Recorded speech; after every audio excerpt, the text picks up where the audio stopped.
Hello everybody, and welcome to Gaming in the Wild, a video games podcast about games from the artistic, creative side of the tracks, from indie to AAA. My name's John, I'm your host.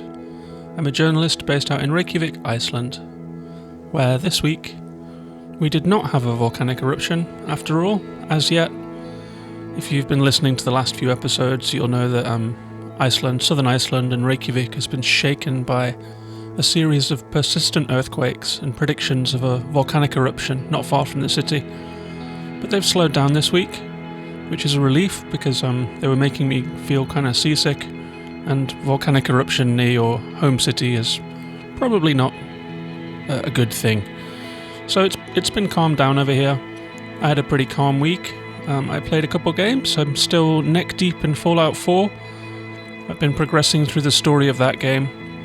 I continue to be quite amazed by how well produced and well written it is. It's a game that has a mixed response from the gamer community. I guess a lot of people who are into the Fallout series felt a little let down by some aspects of this one, but as a first-time player, I'm loving it. I'm loving the amazingly detailed side missions.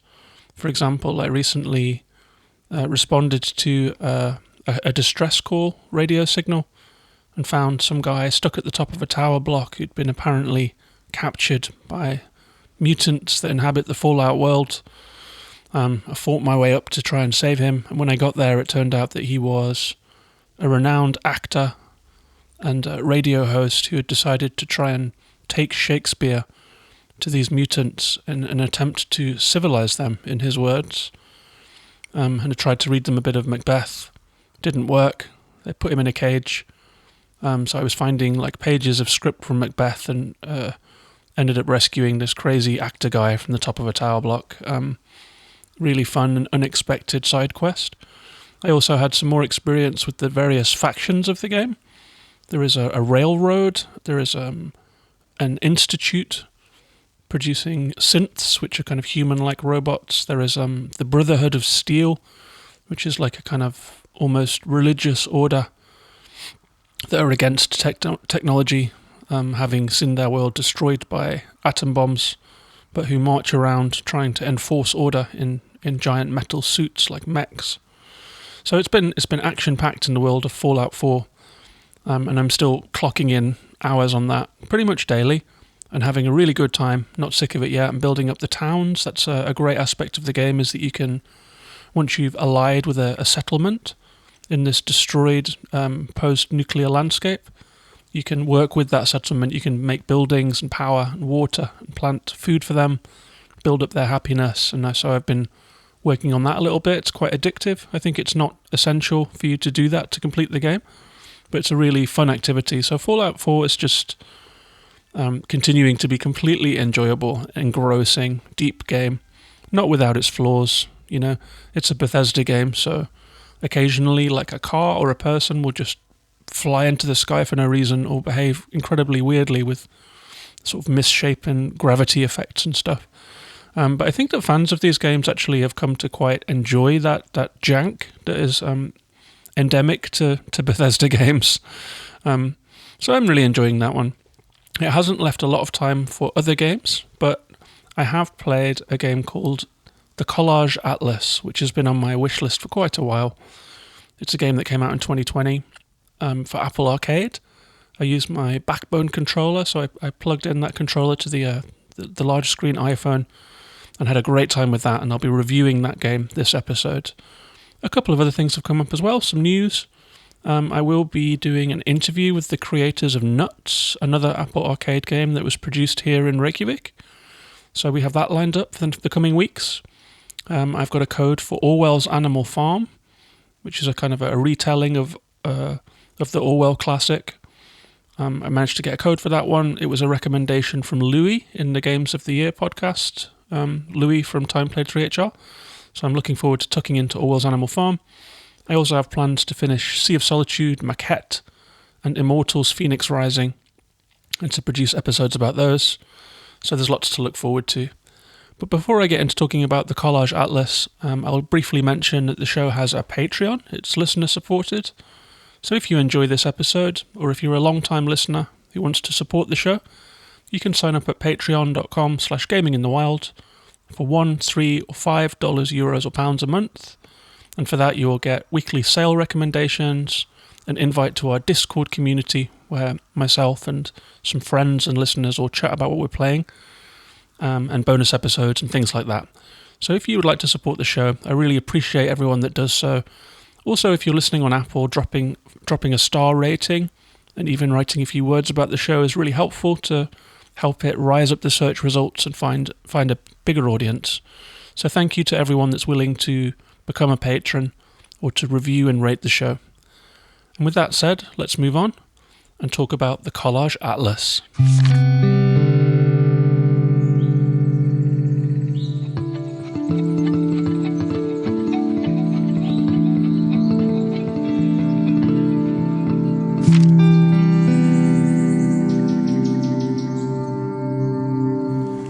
So the Collage Atlas is by John William Evelyn, a solo indie dev who took 4.5 years to create this game.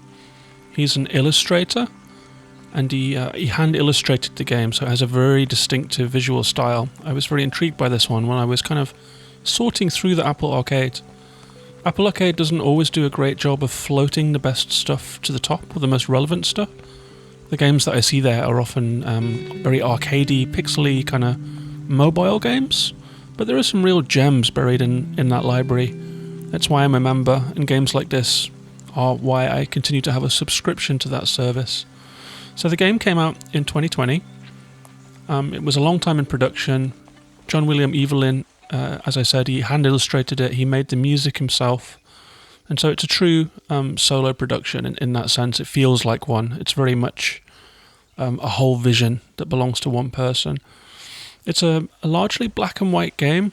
When you first walk into it, you see a white expanse in front of you with some beautifully drawn wrought iron gates and some tufts of grass. And as you walk through the opening segment of the game, there are letters floating in the air, and as you brush up against them or as you look at them, they will form into sentences before your eyes. And so as you walk forward through the game, you're presented with lines of text, quite poetic text, on themes of hope and despair and things like this. And so the game has quite a personal feel to it. It feels like someone's kind of speaking to you quietly as you move through the game. It also has some soft puzzle elements to it. So as you walk through, you'll find places where you have to unlock things to progress, and keys, but to get the keys you have to carry out sequences of light puzzles. For example, there's an anchor that needs to be unlocked by 3 separate keys, and you're presented with 3 different doorways, each one has a key. To the left, perhaps, you'll walk through there, and you'll see that there are lanterns floating in the air, and as you walk towards the forest where the lanterns are, they'll fall to the ground. And so what you have to do is walk through the forest, find all of the lanterns. As you walk past them, they rise up and light, and when you've collected them all, the key will appear, and you can unlock the first key of the anchor. It's a very mellow experience. It's very guided by sound. The sound design in this game is really quite special. So as you walk through the game, you'll hear nature sounds around you, like insects or wind or music, and as you near landmarks, different landmarks, each of them has a kind of a sound that goes with it. So say you're walking through an area with 7 different landmarks, like a little kind of a garden area and a cage area and like a clump of trees on a hill, and as you get near or far from each one, the sounds from each one will mix together, and so it feels a little like you're kind of conducting the music by moving through that environment. It's very responsive. The ground is also dotted with little paper windmills, and as you gaze or as you move past them, they'll make a guitar chord, and so you really feel like you're interacting with this world, and that this world is responding to your presence. And it also makes for a pleasant sense of kind of constant interactivity. I think often when you're walking through a video game world, it can feel a little disconnected, but this world feels like everywhere you look and every turn that you take, the world is kind of rising up to meet you, sometimes quite literally, Sometimes as you walk down a path, the gates that you'll walk through rise up from the ground and they open as you come near. And there are points at which the world seems to form as you arrive, almost like it's welcoming you. And I've watched a couple of devlogs that John William Evelyn made, and I like the kind of philosophy that he wanted to bring to this game. He wanted it to be engaging, but not to resist too much, if you know what I mean. So to manage to be engaging without being challenging or frustrating or kind of combative or difficult, to be honest. It's a game that you will pass through without feeling much resistance, but I think that his design philosophy paid off in this game, and that it's a very welcoming experience. And I had a really nice time moving through this beautifully illustrated world.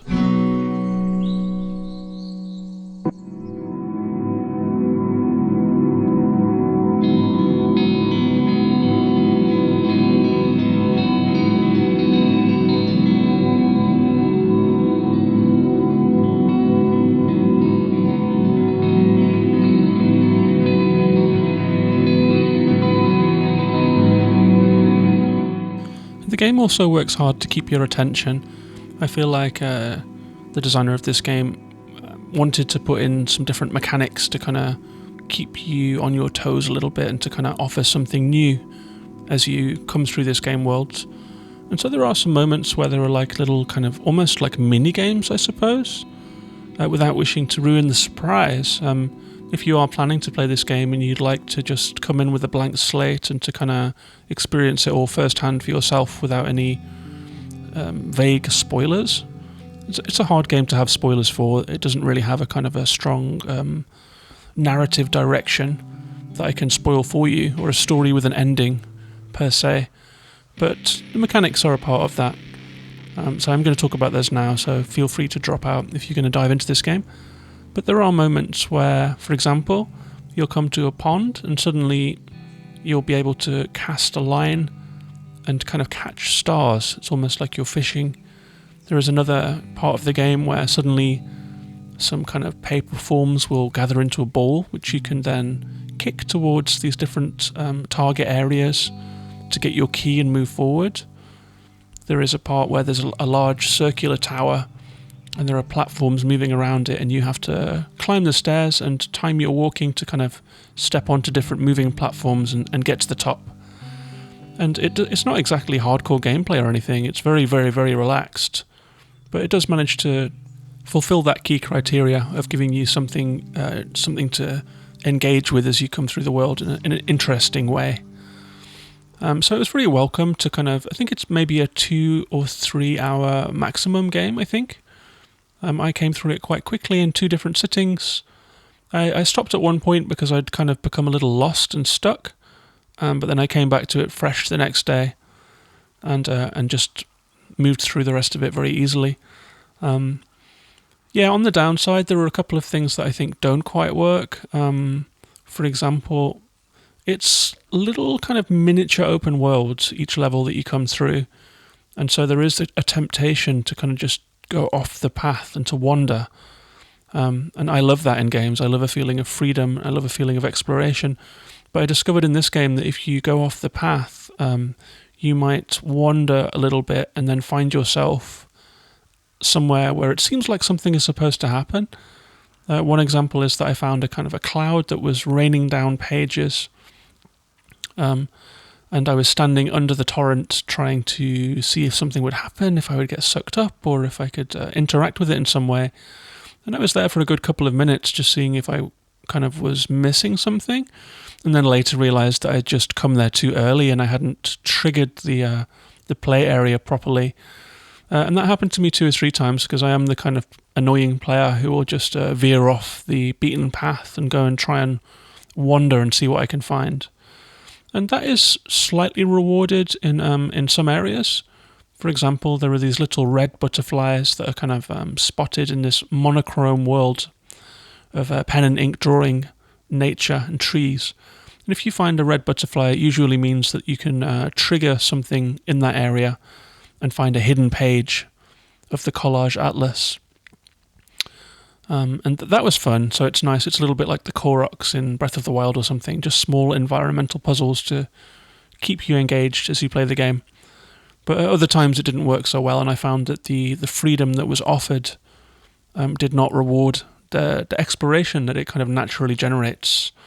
So I had to backtrack sometimes and kind of felt like I'd become a little lost the beaten path, and ended up kind of at the back of a play area that I was actually halfway through, if you know what I mean.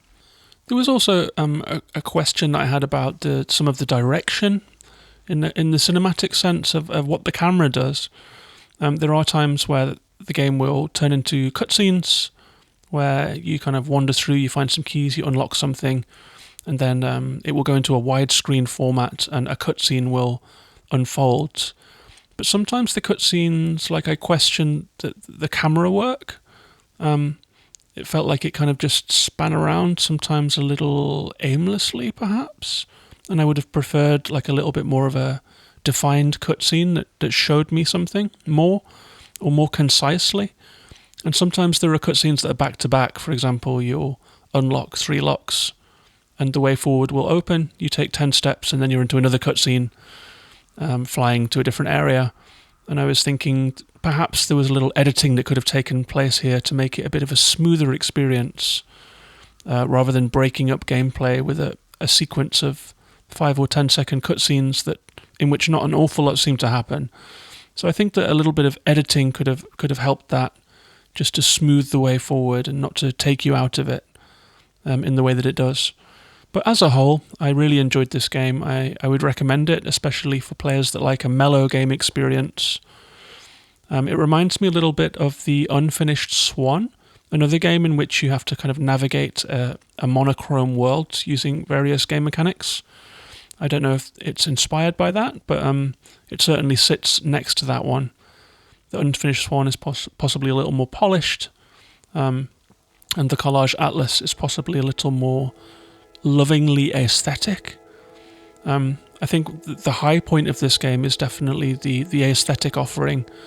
One scene in particular where you come to a large greenhouse after passing through many wrought iron gates and forests and beautiful kind of open natural landscapes, and you get to this incredible greenhouse that just looks so good with the kind of the scratched ink art style of the game. It looks like Kew Gardens. There are these kind of tall, sort of Victorian-looking greenhouse ceilings and tall plants towering around you and butterflies swirling through the air. And I really did feel that environment quite keenly. It felt like the Kew Gardens. You can almost smell the plants. You can almost smell that kind of greenhouse smell, that verdant smell in the air. And there were several occasions where there were really vivid environments that really spoke to me, and I felt that the work that had been put into creating this game really paid off at those moments.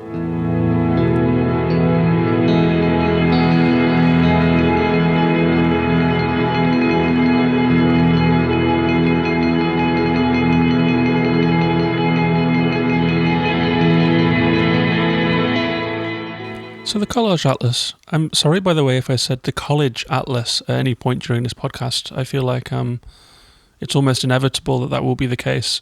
For some reason in my head I always say the College Atlas when I think of the game, rather than the Collage Atlas, which is the title. I don't know why, it's like a little mental blip that I've been having with this game, so if I said that, sorry. But yeah, this is the kind of game that I would like to see more of on Apple Arcade. You know, games like The Pathless and Alba and Manifold Garden, these single-player experiences with a really strong artistic direction that have a kind of a vision behind them is something that I would like to associate more with Apple Arcade.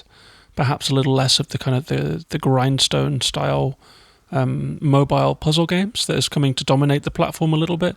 So I really hope that the Collage Atlas is successful on the platform, that it's doing well, and that those kind of games continue to be produced, because Apple Arcade could be a wonderful mechanism for funding these slightly eccentric small team productions, and Nuts actually is one of them. So if you take games like The Pathless, which I guess is quite a large scale production compared to some of the others, and Alba, and games like the Collage Atlas and Nuts, which are small team indie games, true indie games, then Apple Arcade could really carve out an identity with those kind of games. And so I really hope that they they continue to fund games like that, and that they don't just fall down that rabbit hole of producing games that look and feel very much like the kind of mobile games that are very arcadey and rapid fire. So the Collage Atlas is definitely in my top 5 and on Apple Arcade, and in that kind of genre that I hope that platform continues to champion.